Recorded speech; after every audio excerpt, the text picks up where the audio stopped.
इसमें हम लोगों को पढ़ना है सिमिलर ट्रायंगल्स।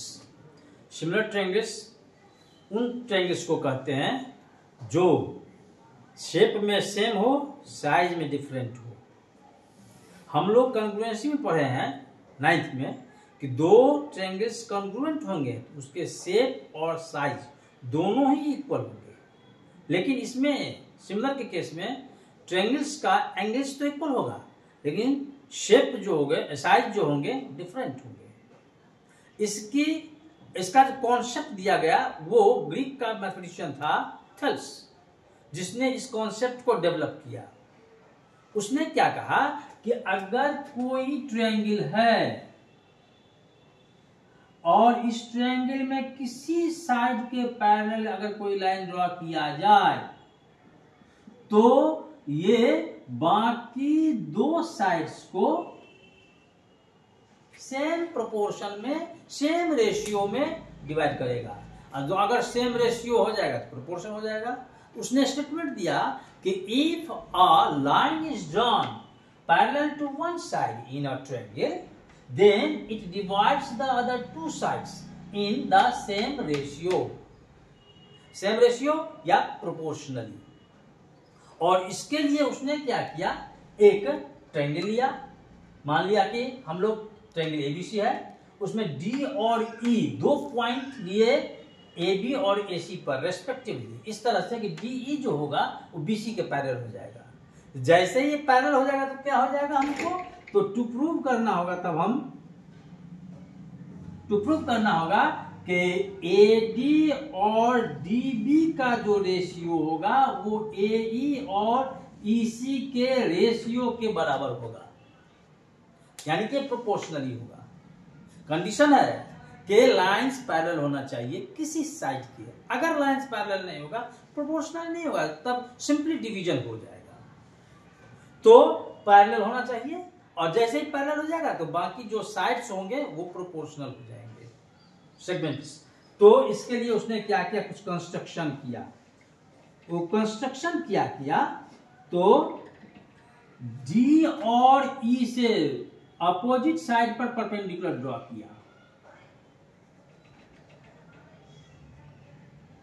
ये मान लीजिए DP है, ये EQ है, और BE और DC को ज्वाइन कर दिया, ऐसे बना लिया। तो अब उसने क्या किया, कंस्ट्रक्शन किया कि DP को ड्रॉ किया AC पर परपेंडिकुलर, और EQ परपेंडिकुलर लिया AB पर, और ज्वाइन कर दिया BE और CD। याद रखिएगा, जब दो पॉइंट्स दिए रहेंगे तो उसको हम ज्वाइन कर सकते हैं, ड्रॉ नहीं कर सकते हैं। लेकिन अगर कोई एक पॉइंट है फिर हम ड्रॉ करेंगे, इसीलिए हम यहां ड्रॉ किया है और यहां ज्वाइन किए हैं। इसके बाद उसने क्या कहा कि अब अगर AD और DB AE और EC के रेशियो के बराबर हो तो ये क्या होगा, AD क्या है, ट्रायंगल ADE का एक साइड है, और DB क्या है, DBE का एक साइड है। अब ये दो ट्रायंगल है, दोनों ट्रायंगल के लिए हम दो ट्रायंगल में अगर कंपेयर करेंगे तो केवल एरिया का ही कर सकते हैं कि दोनों का एरिया बड़ा होगा छोटा होगा। तो हम करते हैं क्या, दोनों का एरिया निकालते हैं। तो एरिया ऑफ ट्रायंगल ADE ये क्या हो जाएगा, 1/2 into base AD into height QE। फिर एरिया ऑफ ट्रायंगल DBE निकालते हैं, DBE निकालते हैं, ये लिखेंगे 1/2 इंटू DB इंटू QE। हाँ, ऑब्ट्यूज एंगल ट्रायंगल में अगर हम किसी एक्यूट वर्टेक्स से परपेंडिकुलर ड्रॉ करेंगे तो वो हमेशा आउटसाइड द ट्रायंगल होगा। लेकिन जब हम एरिया काउंट करेंगे और कोई ऑब्ट्यूज एंगल बनाने वाले साइड्स को बेस मानेंगे तो अपोजिट वर्टेक्स से जो परपेंडिकुलर होगा वो आउटसाइड द ट्रायंगल होगा और वो हाइट काउंट करेगा। इसीलिए हम यहां पर QE लिए हैं। अब इसमें हम अगर डिवाइड कर दें तो ये कैंसिल हो जाएगा, ये कैंसिल हो जाएगा, और हमारा बचेगा AD/DB। इसको हम एक इक्वेशन मान लेते हैं।